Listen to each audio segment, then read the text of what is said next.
네, 안녕하세요.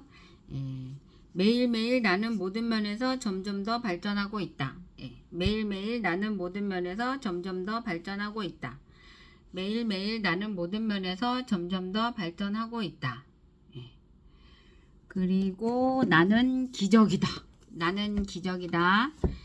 나는 사랑이다. 나는 행운하다. 나는 가쁘다. 나는 재력가다. 나는 한계가 없다. 나는 가치가 있다. 나는 내가 믿는 유일한 신이다. 나는 내가 믿는 유일한 신이다. 예. 나는 기적이다. 나는 사랑이다. 나는 가치가 있다. 나는 한계가 없다. 나는 내가 믿는 유일한 신이다. 나는 가쁘다. 나는 부자다. 나는 재력가다. 내 통장에 돈이 매일매일 들어와라. 네. 자기 암시 공식 하겠습니다. 첫째, 나에게는 뚜렷한 삶의 목표가 있으며 나에게 그것을 달성할 능력이 있다는 것을 알고 있다. 나는 그 목표를 달성하기 위해 끊임없이 노력할 것이며 이 자리에서 그것을 약속한다. 둘째, 나는 내 마음을 지배하고 있는 생각들이 언젠가 외부적인 행동으로 표출되어 눈앞에 현실로 나타날 것임을 알고 있다. 따라서 나는 날마다 30분씩 장차 내가 되고자 하는 사람을 생각하는 일에 내 생각을 집중시킬 것이며 그럼으로써 내 마음속에 그 사람의 모습이 뚜렷이 그려지도록 할 것이다. 셋째, 나는 자기 암시의 원칙을 통해 마음속에 내재된 모든 욕망을 달성해줄 표현선을 찾게 될 것임을 확신한다. 그러므로 나는 날마다 10분씩 나 자신에게 자신감을 갖도록 요구할 것이다. 넷째, 나는 내 삶의 주된 목표를 종이에 분명하게 적었으며 그것을 달성할 자신감이 생길 때까지 도전을 멈추지 않을 것이다. 다섯째, 나는 어떠한 재산이나 지위도 진실과 정의에 기초하지 않으면 오래 지속될 수 없다는 것을 잘 알고 있으며 성공에 영향을 주지 않는 어떠한 행동도 하지 않을 것이다. 나는 나의 힘과 나를 도와줄 다른 사람들의 힘을 나에게 끌어들임으로써 성공할 것이다. 또한 나는 기꺼이 다른 사람들을 위해 일할 의사가 있으므로 그들에게도 나를 위해 일하도록 설득할 것이다. 나는 다른 사람들을 향한 부정적인 태도가 나에게 결코 성공을 가져다 주지 않는다는 것을 알기 때문에 모든 사람들에 대한 사랑을 키움으로써 내 속의 모든 증오와 시기, 부러움, 이기심과 냉소를 없앨 것이다. 나는 이 공식을 따르기로 서명하고 이것을 암기하며 신념 속에서 하루에 한 번씩 큰 소리로 읽을 것이다. 그러면 이것은 점점 내 생각과 행동에 영향을 주어 나는 자신감 있고 성공적인 사람이 될 것이다. 성공 비결 6단계. 제1단계, 자신이 벌고자 하는 금액을 한 푼도 어김없이 정확하게 머릿속에 주입시켜라. 막연히 돈을 많이 갖고 싶다라는 단순한 소망만으로는 절대로 아무것도 가질 수 없다. 자신이 원하는 돈의 액수를 정확히 파악하여 늘 염두에 두고 있어야 한다. 제2단계, 목표라는 돈을 벌기 위해 어떠한 대가를 치르거나 희생도 감내할 수 있는지 확실히 결정한다. 제3단계, 자신이 목표라는 금액의 돈을 정확히 언제 달성할 것인지 그 구체적인 날짜를 설정한다. 제4단계, 목표 달성을 위한 구체적인 계획을 세워 즉시 행동으로 옮긴다. 이때 실천 준비가 여의치 않아도 상관없다. 당장 계획을 실천에 옮기는 것이 가장 중요하다. 제5단계, 자신이 목표라는 정확한 금액, 구체적인 목표 달성 날짜, 목표 달성을 위해 기꺼이 감내할 수 있는 희생, 구체적인 실천 계획 등을 간결하고 명확한 글로 정리하여 항상 볼 수 있는 곳에 둔다. 제6단계, 그 메모를 매일 잠자리에 들기 직전과 아침에 일어난 직후 등 하루에 최소한 2번 이상 큰 소리로 읽으며 성공 의지를 불태운다. 자신의 꿈이 담긴 메모를 읽으며 자신이 설정한 목표가 이미 달성됐다고 생각해야 하면 물론이고 굳게 확신해야 한다. 부자가 되기 위해서는 제6단계에 기술된 모든 사항을 철저히 이행해야 한다. 그 중에서도 특히 제6단계 준수사항이 가장 중요하다. 사실 아직 목표로 하는 돈도 벌지 못했는데 이미 성취한 것처럼 생각하고 행동하라는 주문은 말도 안 된다고 불평할지도 모른다. 하지만 바로 여기서 가슴속에 뜨거운 열망이 대두될 필요성이 있는 것이다. 네. 알면서도 알지 못하는 것들, 우리 김승호 회장님이 쓰신 책을 어제 이어서 또 읽어보겠습니다. 어제는 이제 당신이 갖게 될 전체 부의 측정법 수학 이론에 대해서 읽어봤고요. 그래서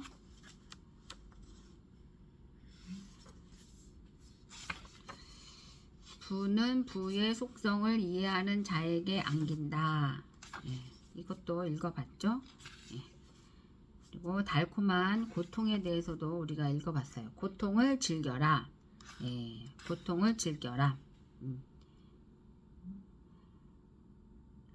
걱정의 4%는 우리가 바꿀 수 있는 것이고 96%는 어떻게 할 수가 없답니다. 그래서 우리가 바꿀 수 있는 4%를 생각하고 그것을 바꾸고요. 그래서 이제 고통을 즐겨라. 제 꿈은 1조를 버는 것입니다. 현정이는 1조를 버는 것입니다. 네. 현정이는 1조를 버는 것입니다. 현정이는 1조를 버는 것입니다. 네. 꿈을 종이에 정어라. 현정이는 1조를 버는 것입니다. 현정이는 1조를 버는 것입니다. 네. 그래서 무엇을 했는가? 얼마나 오래 했는가? 그래서 무엇을 했는가? 얼마나 오래 했는가? 김승호 회장님이 쓰신 책을 읽고 있습니다. 알면서도 알지 못하는 것들. 알면서도 알지 못하는 것들. 나는 줄기차게 그 사람의 크기는 그 사람의 생각의 크기라고 말해왔다. 그런데 이 크기를 실제로 현실에서 만들어내는 도구는 끈기와 기계다. 끈기와 기계.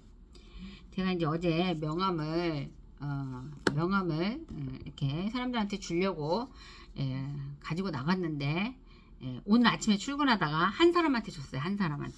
근데 그 한 사람이 뭐 하는 사람이었냐면 지하철에다가 이거를 붙이고 다니는 사람이었어요. 젊은 남자인데 몸이 굉장히 이렇게 다부졌더라고요. 그래서 되게 운동을 열심히 하는 친구인 것 같고, 그래서 제가 이제 막 이거를 붙이고 있는데 가서 물어봤어요. 그래서 이거를 해서 얼마를 버냐? 네가 이런 거를 하는 사람이냐? 그냥 이런 거 하려면 어떻게 해야 하냐? 이거 지하철에 이렇게 붙이는 거 있잖아요. 그래서 한 달에 100만 원씩 받는데요. 이거 붙이고. 그래서 집이 수원인데 수원에서부터 여기 선릉까지 온 거예요. 이걸 붙이면서 지하철 칸칸이 붙이면서 그래서 현정이도 할 수 있는데 어제 주머니에 명함을 잔뜩 넣어가지고 가서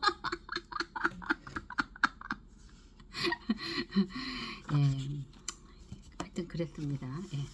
그래서 전 지금 빨리 돈을 벌어야 되거든요. 네, 돈을 벌어야 되는데, 그쵸? 돈을 벌어야 돼요. 평범한 사람도 끈기가 있으면 비범해지고, 비범한 사람도 끈기가 없으면 평범한 사람이 된다.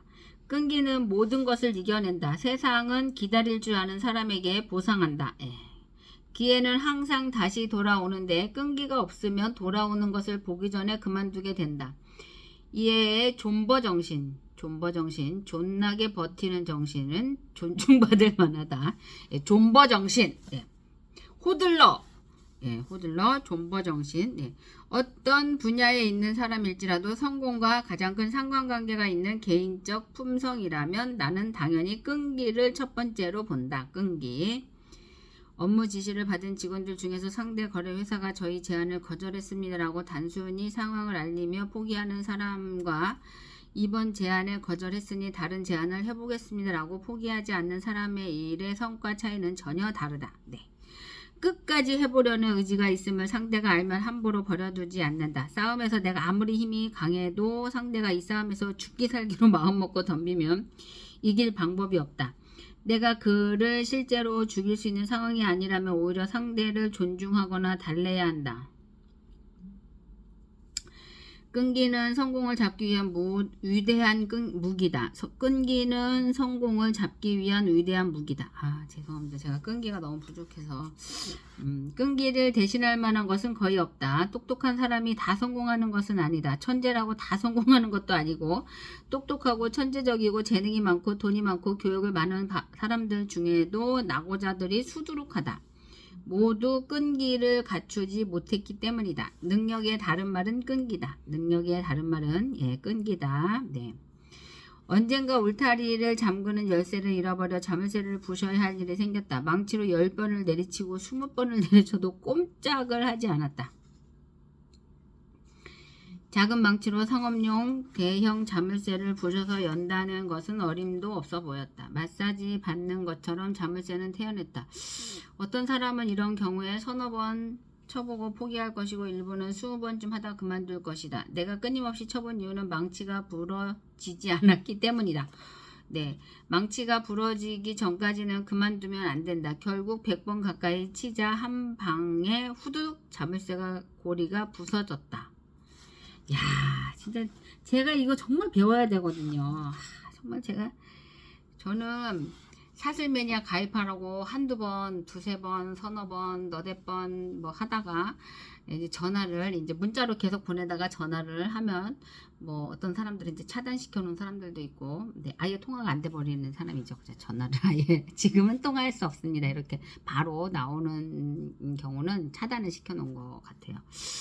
문자도 카톡도 계속 이제 사슬 매니아를 하면서 거의 뭐 매일 거의 하루 걸러 하루 거의 매일이다시피 보내지만, 예, 꿀먹은 벙어리들이 다 되셨는지 동태가 되셨는지 살아나 있는 건지 제 카톡을 보는 건지 뭐 우리가 카톡 보는 건 알 수 있지만 굳이 제가 이분이 받는가 안 받는가 그런 것까지는 일부러 안 하고 있는데, 예, 100번 가까이 치자 한 방에 후두둑 자물쇠가 부서져 버렸다. 이야, 팔은 안 아플까요?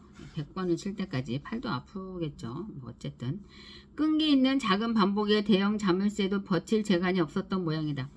누군가에게 거절당하거나 어떤 일에 실패했을 당신은 몇 번까지 다시 도전했는가? 죄송합니다. 제가 진짜 이거 반성해야 돼요. 대부분은 그 자리에서 포기한다. 그리고 그 포기를 예의, 배려, 적절치 않은 시기, 재도전 등으로 표현하자며, 하지만 핑계를 다른 말로 표현했을 뿐이다. 힘들 때나 어려울 때나 꾸준히 묵묵히 계속하는 것, 이것보다 무서운 힘은 없다. 힘들 때나 어려울 때나 꾸준히 묵묵히 계속하는 것. 네, 현정이는 이런 사람이 되겠습니다. 힘들 때나 어려울 때나 꾸준히 묵묵히 계속하는 사람이 되겠습니다. 가장 어려운 것을 가장 쉽게 해결하는 능력이고 가장 쉬운 것 같아도 가장 어려운 일이다. 보통의 경쟁에서는 힘이 강한 자가 이긴다. 그런데 힘이 강하다는 뜻은 외적 덩치나 자산을 말하지 않는다. 그것은 얻어맞더라도 굴복하지 않겠다는 내적 결심을 말한다. 그 정도면 잘했어! 라는 말을 듣기 바란다면 무언가를 이룰 생각은 포기해야 한다. 무언가를 이룰 생각은 포기해야 한다. 네. 나는 꿈이 있다 라고 말하는 사람에게 묻고 싶다. 네. 그래서 무엇을 했는가? 네. 얼마나 오래 했는가? 누군가가 꿈을 가져다 주길 바랐거나 우연한 요행이 생기길 바랐다면 틀린 생각이다. 그런 사람은 나는 꿈이 있었다 라고 말하며 살게 될 뿐이다. 성공한 사람에 대한 평가 중에 운, 기회, 용기, 단호한 결정, 재능으로 불리는 모든 요소 뒤에 끈기가 버티고 있음을 알아야 한다. 끈기! 마지막 한 방, 모퉁이 끝, 기절 직전까지 자신을 몰아본 적이 있는가? 절대 느린 것을 염려하지 마라. 멈추는 것을 염려하라. 좋은 사람은 계속 성장한다. 네, 이 책 너무 좋은 것 같아요. 조금씩이라도 성장하면 절대로 버리지 말라. 그러나 멈추면 살펴라. 멈추면 썩는다. 썩으면 주변까지 상하게 한다. 아무리 위대한 사람도 멈춘 사람은 상한다. 그러니 고개를 번쩍 들고 세상을 똑바로 보고 굳건히 달려나가라. 인생이란 불가능한 것을 이루기 위해 노력하는 시간만으로도 부족하다. 실패한 것을 후회하기엔 시간이 없다. 이루고 싶다면 싸워 이기면 된다. 이기지 못하겠으면 노력하면 된다. 노력하기 싫으면 포기하고 인정하면 된다. 기계가 있는 사람은 포기하기 싫어한다. 포기하지 않으면 이긴다. 이긴 자는 이룬다. 끈기와 기계만 있으면 누구든지 성공한다. 네, 끈기와 기계. 끈기와 기계. 마지막 한 방, 모퉁이 끝. 기절 직전까지 자신을 몰아본 적이 있는가? 절대 느린 것을 염려하지 마라. 절대 느린 것을 염려하지 마라. 멈추는 것을 염려하라. 좋은 사람은 계속 성장한다. 꿈이 다가오지 않는다고 실망하거나 분노하지 말라. 꿈은 다리가 없다. 꿈은 다리가 없대요. 예, 당신이 앞으로 나아가야 한다. 꿈은 절대로 도망치지 않는다. 꿈은 다리가 없기 때문이다. 앞으로 나아가라. 한 걸음 한 걸음 끊임없이. 한 걸음 한 걸음 끊임없이. 위험을 감수하는 자들. 8번째, 인간의 특징 중 하나는 위험에서 멀리 떨어지려 한다는 것이다. 그러나 내 주변은 반대로 위험을 가까이 하려는 자들로 언제나 우글거린다. 그들 중에는 다니던 직장을 그만두고 전 재산을 털어 아무 경험도 없는 사업을 시작한 사람도 있고, 다니던 학교를 그만두고 단돈 100만 원을 들고 동남아 시장에서 비즈니스를 시작한 사람도 있다. 망한 비즈니스를 겁없이 인수하거나 늦은 나이에 암벽 등반을 시도하고 신상품을 개발하기도 한다.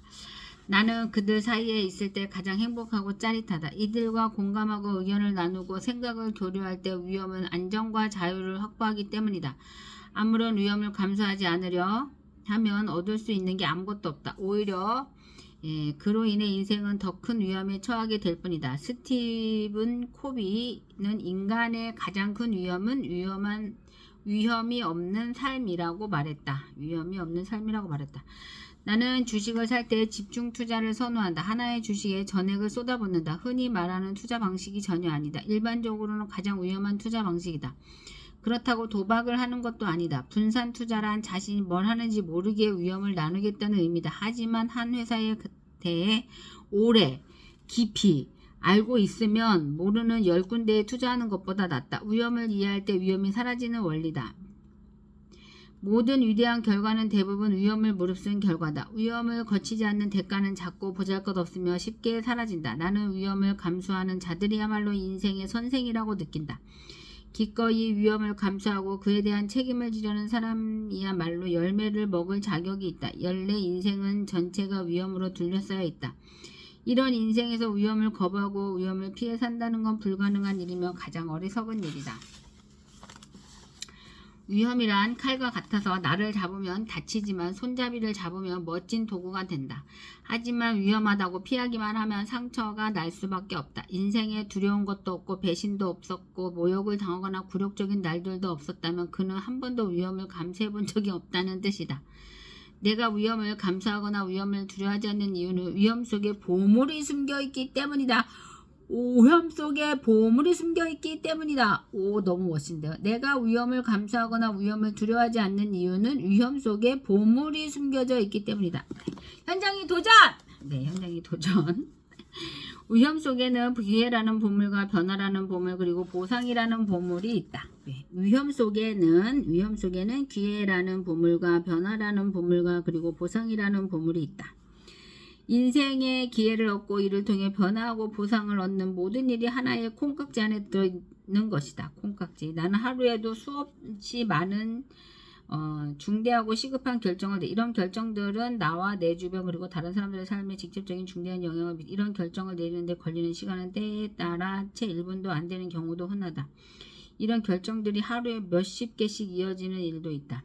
흥미로운 점은 이 결정들이 모두 위험을 회피하는 방향으로만 이어지지 않는다는 것이다. 100억짜리 임대 계약이라든지 수백억이 들어가는 신규 사업이라든지 새로운 나라에서 사업을 시작하는 일, 다른 도시에 많은 매장을 동시에 열어야 하는 일 등은 경중에 따라 회사의 운명을 바꿀 수도 있다. 경우에 따라서는 회사의 존폐를 결정한 만큼 중대한 사안들이다. 만약 이런 일들에 대한 결정이 위험을 회피하는 방향으로만 흘러간다면 이런 안건 자체가 생기지도 않았을 것이다. 아무리 큰 조직이라도 위험 회피를 우선으로 하는 결정들은 조직을 진취력이 사라지고 두려움으로 가득 찬 사자에 불과하게 만든다. 마치 쥐도 무서워서 다 도망다니는 사자와 같다. 그런 사자라면 결국 굶어 죽게 돼 있다. 이런 사람들이 말하는 유일한 가치는 신중을 기한다는 것이다. 그러나 신중을 기하는 것 중에 위험을 정면 돌파하는 것이 포함되어 있음을 전혀 이해하지 못한다. 그래서 나는 신중을 기하는 사람들이 하지 않을 많은 일을 위험과 함께 결정해 나간다. 사람들은 흔히 눈에 보이는 안전이 최고의 위험 대가라고 생각한다. 마치 생선에서 콜레라균이 발견됐다는 소리가 들리면 모든 해산물 식당이 폭탄을 맞는 식이다. 그러나 실상 콜레라균 때문에 사망한 사람은 식당을 찾아가다 자동차 사고로 죽는 사람 수보다 적을 것이다. 아이 참. 콜레라균 때문에 사망한 사람은 식당을 찾아가다 자동차 사고로 죽는 사람 수보다 적을 것이다. 비행기 사고가 무서운 사람들은 연간 비행기 사고로 죽은 인원보다 공항으로 가는 길에 자동차 사고로 이거 책 너무 재밌는데요. 죽은 사람이 더 많다는 것을 알아야 한다. 이거 정말 책이 재밌어요. 오, 정말 잘 들어봐봐요.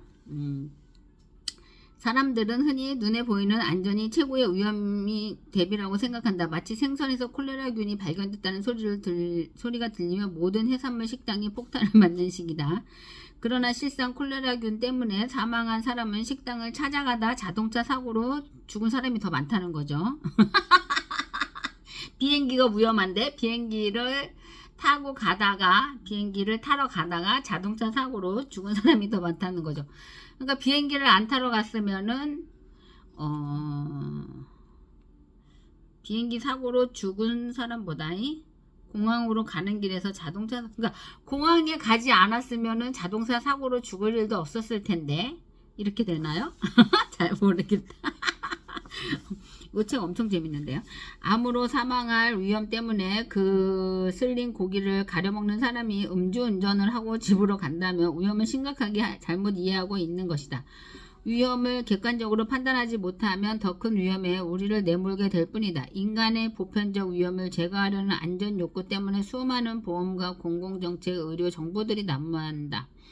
전기용품의 보증기간을 포함해서 어린이 안보험, 유기농 식품, 방염 커튼, 이중 창문에 이르기까지 모든 것이 위험을 방치하기 위해 생겨났다. 문제는 이렇게 모든 위험을 배려하려는 사람들이 위험을 정면으로 돌파하는 사람들에 비해 건강하고 안정적인 삶을 유지하지 못한다는 점이다. 그들도 결국 모두 죽었다. 오히려 위험을 감수하는 사람이 더 많은 분야에서 괄목할 만한 성장을 이루며 그 열매를 즐기는 삶을 유지하고 있다. 한 영역에서 자리를 차지한 그 어느 누구도 위험을 배제하는 삶으로 그 자리에 오른 사람은 없다. 그러니까 비행기 사고가 무서운 사람들은 연간 비행기 사고로 죽는 사람보다, 그죠? 공항으로 가는 길에 자동차 사고로 죽은 사람이 더 많다는 것을 알아야 한다. 그러니까 비행기를 타러 가지 말았어야 된다는 건가요? 그러니까 콜레라균 때문에 이제 모든 해산물 식당이 폭탄을 맞잖아요. 그래서 콜레라균 때문에 사망한 사람은 식당을 찾아다니다가 자동차 사고로 죽는 사람이 많다. 내가 아는 어떤 부부는 젊어서 대기업을 다니다 샌드위치 체인점을 오픈한다는 계획을 세웠다. 그리고 모든 실패 가능성을 세세히 조사했다. 무려 수개월을 거친 조사 끝에 내린 결론 위험성을 제로로 만드는 것은 불가능하다는 것이었다. 차라리 그 돈을 은행 정기예금에 넣는 것이 낫겠다고. 리먼 사태 당시 은행이 붕괴되는 것을 보며 그 부부가 제로 위험성에 대해 어떤 평가를 내렸을지 사뭇 궁금해졌다. 이런 사실을 생각하면 우리는 위험을 바라보는 시각을 완전히 새로 정립해야 한다. 이 판단 기준이 바뀌면 직업이나 생활, 정치, 신념마저 바뀐다. 완벽한 안전지대란 없대.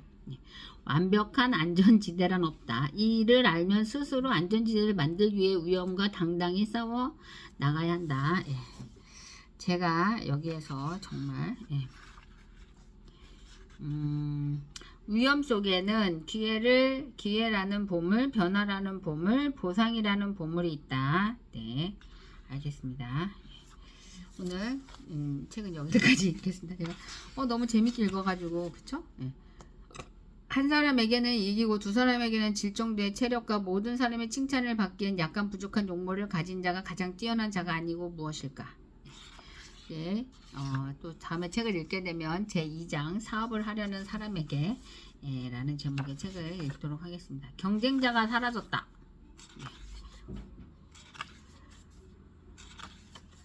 사장으로서의 나의 복무신조 바이 김승호.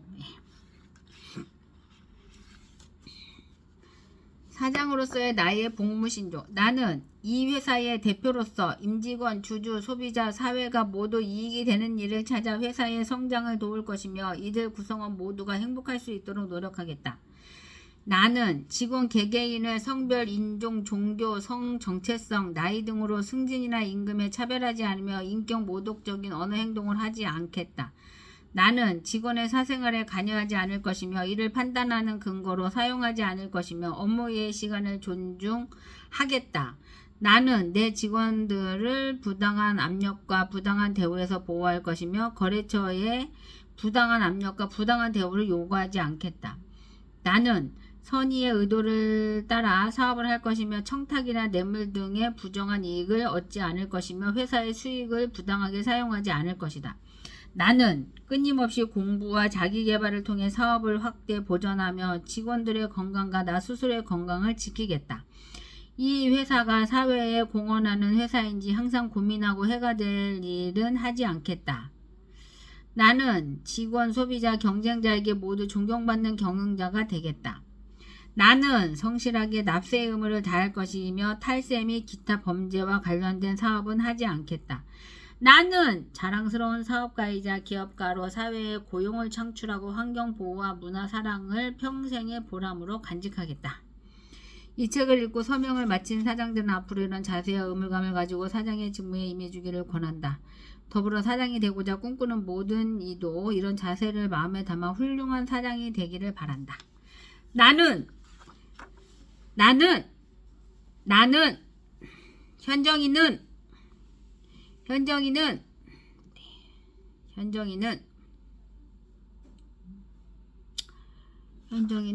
어떤 사람이 되고 싶습니까? 현정이는 사장으로 산다는 것은 수많은 책임을 받아들인다는 각오를 포함한다. 누구라도 더 나은 사장의 길을 갈 수 있기를.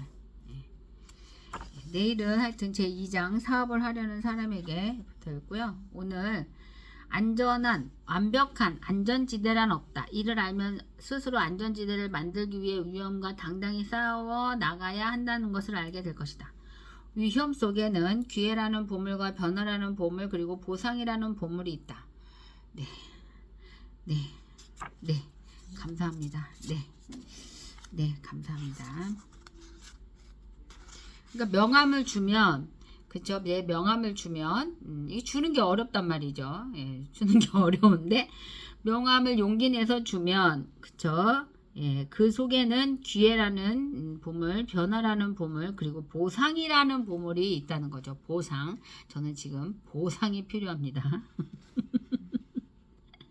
인생의 기회를 얻고 이를 통해 변화하고 보상을 얻는 모든 일이 하나의 콩깍지 안에 들어있는 것이다. 네. 감사합니다. 그러면 알겠습니다. 네, 오늘도 좋은 하루 되세요.